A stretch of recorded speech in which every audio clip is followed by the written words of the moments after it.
여기 이렇게 소매만 코쿤이 아니고 여기가 코쿤인 거잖아요.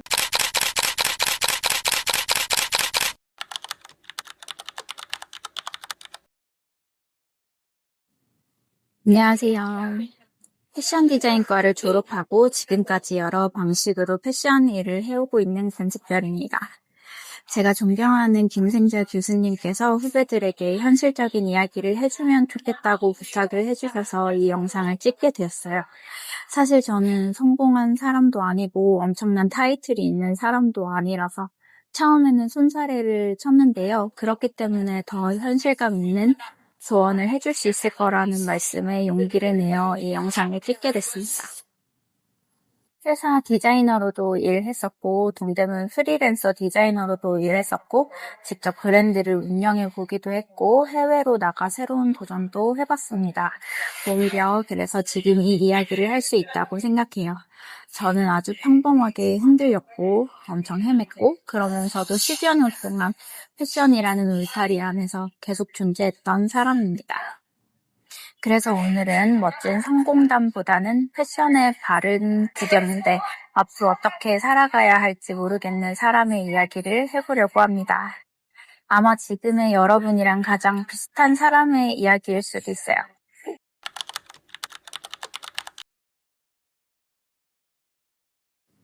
저도 1학년 때는 되게 막막했어요. 패션은 재밌었어요. 예쁜 옷을 보는 것도 좋았고, 뭘 만드는 것 자체가 되게 즐거웠고, 디자이너라는 단어도 굉장히 멋있어 보였고요. 그런데 막상 학교에 들어와 보니까 생각보다 현실은 달랐습니다. 실습은 힘들고, 과제는 너무 많고, 맨날 지는 이고지고 한가득이고, 미래는 안 보이고, 그리고 무엇보다 그래서 내가 앞으로 뭘 할 수 있는 거지? 그게 제일 막막했어요. 당시에는 디자이너라는 직업밖에 몰랐거든요. 근데 사회에 나와보니 패션 업계는 생각보다 훨씬 넓었습니다. 브랜드 디자이너, 동대문, 쇼핑몰 MD, 스타일링, 생산, 콘텐츠, 브랜딩, 프리랜서, 패션 유튜브, 해외 바잉, 정말 수많은 길이 있었어요. 근데 1학년 때는 그게 안 보이죠. 그래서 저는 지금 여러분이 방향을 모르겠는 게 너무 당연하다고 생각해요. 오히려 그 시기에는 정답 찾기보다 많이 경험해보기가 더 중요한 것 같아요.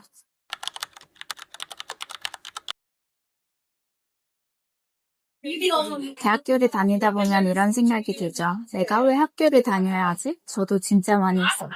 재미있는 과목도 있었지만 솔직히 왜 배우는지 모르겠는 과목도 많았거든요. 학교에서 배우는 내용들이 가끔은 별거 아닌 것처럼 느껴질 수도 있어요. 이걸 진짜 현장에서 쓰나 싶은 순간들도 분명히 있고요. 그런데 막상 사회에 나가 업계 사람들과 소통을 해보면 그때 배우던 것들이 단순한 지식 이상의 의미였다는 걸 느끼게 됩니다. 그건 단순히 아는 척을 하기 위한 공부가 아니에요.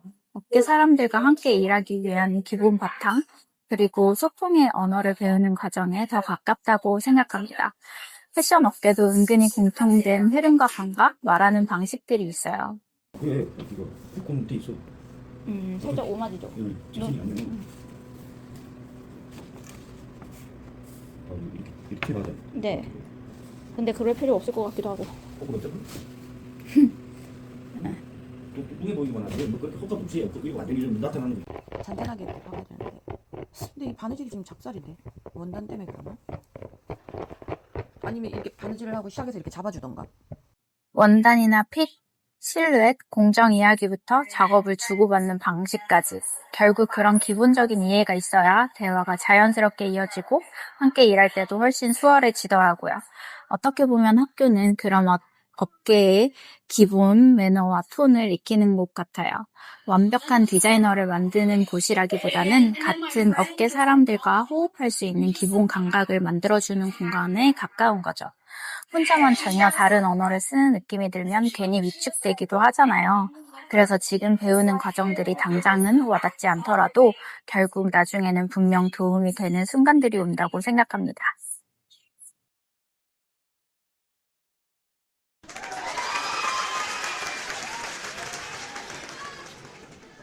그리고 시간이 지나고 나서야 알았습니다. 대학생이라는 시기는 생각보다 엄청난 특권이라는 걸요. 완전히 학생이라기엔 성인이고 완전한 사회인이라기엔 아직 미완성인 상태. 근데 바로 그 애매한 상태이기 때문에 오히려 다양한 도전을 할 수 있는 시간이더라고요. 그럴 수 있는 시기는 대학생밖에 없어요. 사회는 학생에게 생각보다 관대합니다. 새로운 시도를 하면 원래 배우는 과정이니까 하면서 기회를 주기도 하고 실수해도 조금은 기다려주기도 해요. 학교 안에도 그런 기회들이 정말 많습니다. 공모전, 지원사업, 산학협력, 교수님 연결, 대외활동. 저 역시 교수님 덕분에 사회에 첫 발을 내디딜 수 있었어요. 돌이켜보면 그건 정말 큰 행운이었습니다. 만약 그런 기회를 다 흘려보낼 거라면 어쩌면 굳이 학교를 다닐 이유가 없을 수도 있다고 생각해요. 왜냐하면 사회에 나와 맨바닥에서 시작하는 건 생각보다 훨씬 피곤하거든요. 학교는 어떻게 보면 안전하게 실패해볼 수 있는 공간이에요. 그게 정말 큰 차이입니다. 그 시기를 마음껏 누렸으면 좋겠어요.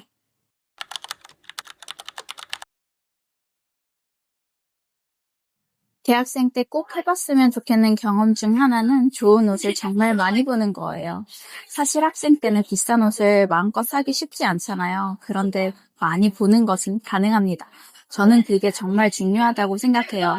백화점에 가서 꼭 구매하지 않더라도 하이브랜드 옷들을 직접 만져보고 핏을 보고 원단의 질감이나 무게감을 느껴보는 거예요. 옷걸이에 걸려 있을 때와 사람이 입었을 때 어떻게 떨어지는지, 봉제나 디테일은 어떻게 처리되어 있는지 그런 것들을 눈에 익히는 거죠. 사실 저는 어릴 때 그런 행동조차 괜히 눈치 보이고 염치 없게 느껴져서 많이 못했어요. 그런데 지금 생각해보면 그건 민망한 일이 아니었고요. 오히려 디자이너라면 꼭 필요한 경험이었다고 생각합니다.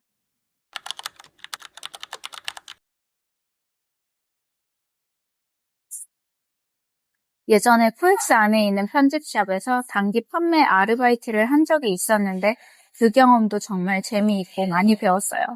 당시 학교에서 VMD를 배우고 있었는데 매장 디스플레이 배치만 바꿔도 실제 판매율이 달라질 수 있다는 이야기를 듣고 직접 DP를 이것저것 바꿔보기도 했거든요.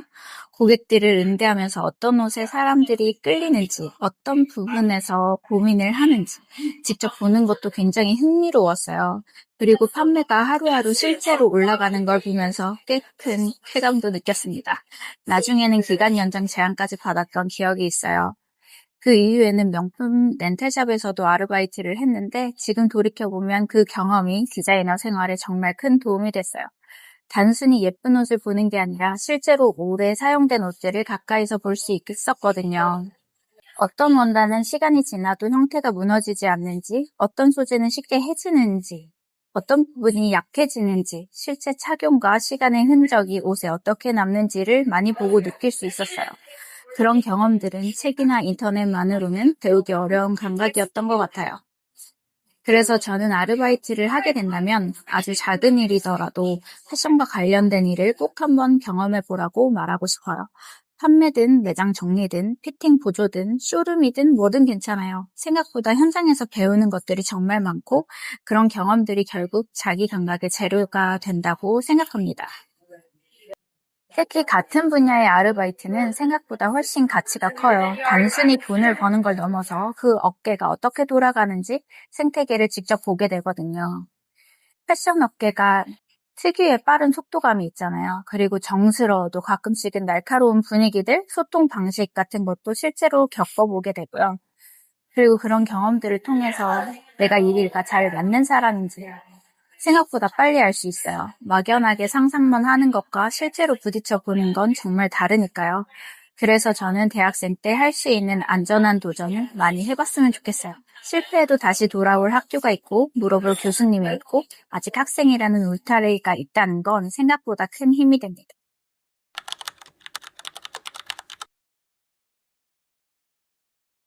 제가 처음 디자이너가 됐을 때는 정말 허탈했어요. 내가 그렇게 노력해서 된 디자이너가 겨우 이런 거라고 싶을 정도였어요. 월급도 적고 일은 엄청 많고 내가 상상했던 화려한 디자이너의 삶이 아니었거든요. 디자인실 막내 생활은 진짜 녹록하지 않았습니다. 매일 동대문 뛰어다니고 사지 걷고 선배들 보조일하고 사무실 정리하고 그리고 정말 이해 안 되는 것도 너무 많았어요. 왜 작업 지시서에 실 종류까지 써야 되지? 왜 아이템 하나 만드는데 회의 이렇게 오래 하지? 왜 아직도 이렇게 수작업이 많지? 왜 21세기에 천 조각 하나하나를 잘라서 붙이고 있지? 진짜 모든 게 비효율적으로 느껴졌어요. 그리고 저는 창작이 하고 싶었거든요. 근데 회사에서는 이 디자인 참고해봐. 이 브랜드 느낌으로 수정해봐. 이런 이야기들을 정말 많이 했어요. 그때는 너무 괴로웠습니다. 나는 새로운 걸 만들고 싶은데 왜 카피를 하지? 이건 실장님 지시대로 만든 건데 왜 내 디자인이라고 하지? 정체성이 흔들리는 느낌도 있었어요. 그런데 정말 신기한 건요. 한 시즌, 두 시즌 지나고 나니까 조금씩 보이기 시작하더라고요. 아, 왜 그렇게 했는지. 패션은 단순히 예쁜 그림을 그리는 일이 아니라 수많은 사람과 연결되어 움직이는 산업이라는 걸요. 그리고 더 놀라웠던 건 결국 디자이너의 색깔은 숨길 수가 없다는 거였어요. 같은 브랜드, 같은 컨셉, 같이 회의해서 같은 티셔츠를 만들어도 디자이너들마다 결과물이 달라요. 누군가는 실루엣에서, 누군가는 디테일에서, 누군가는 컬러감에서 자기 감각이 드러납니다. 그걸 보면서 느꼈어요. 아, 디자이너는 거창한 한 번의 작품으로 만들어지는 게 아니라 그런 미세한 감각들을 계속 쌓으면서 만들어지는 사람이구나.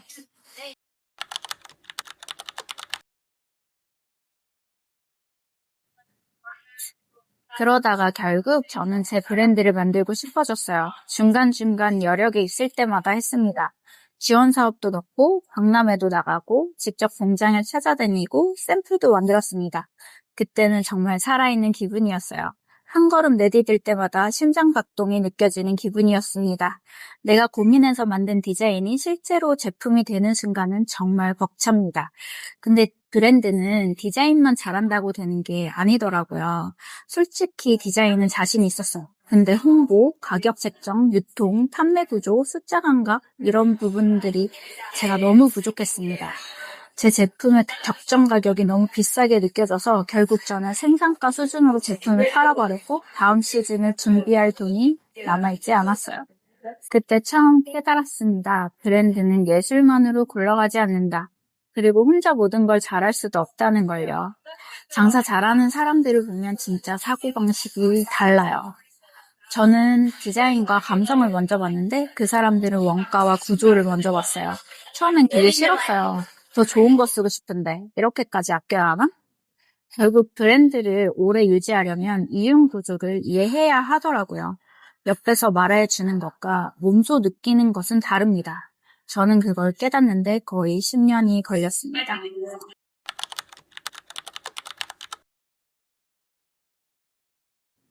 이후에 저는 상하이로 갔습니다. 당시 중국은 정말 빠르게 성장하고 있었고 패션 업계에서도 모두가 중국 시장을 주목하던 시기였거든요. 그런 흐름 안에서 더 큰 세계를 보고 싶었습니다. 거기서 디자이너로 자리를 잡고 싶었죠. 그래서 처음엔 패션으로 유명한 학교를 찾아서 어학연수를 갔어요. 그리고 거기서 처음으로 세계 속의 나를 느꼈습니다. 정말 다양한 나라의 친구들을 만났고 지금도 연락하는 친구들이 있어요. 근데 그렇게 지내던 중 코로나가 터졌어요. 그 경험이 성공으로 이어지지는 않았지만 저는 그 시간을 실패라고 생각하지 않았습니다. 왜냐하면 사람은 뭘 해야 될지 모르겠을 때라도 그 방향 주변에서 계속 움직이고 있으면 언젠가는 그 경험들이 연결이 되더라고요. 그때 만났던 세계 각국의 친구들과 언젠가는 일로 인연이 될 수도 있지 않을까요? 상하이에 짐은 남아 있었고 저는 결국 한국으로 돌아왔고 1년 가까이 정말 많은 고민을 했습니다. 그리고 결국 한국 패션 현장 가장 가까이 동대문으로 갔어요.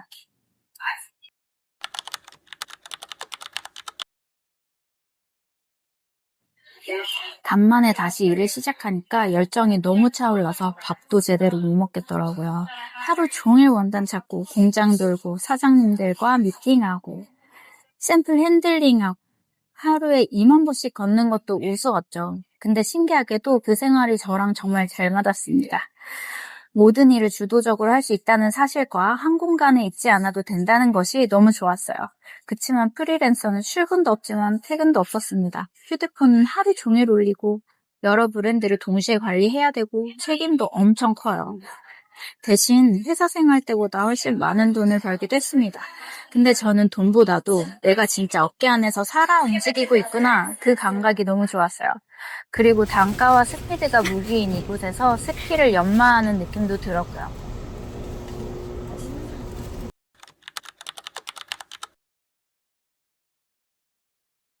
저는 아직 꿈을 완전히 이루지 못했습니다. 그리고 어쩌면 그래서 더 기대가 됩니다.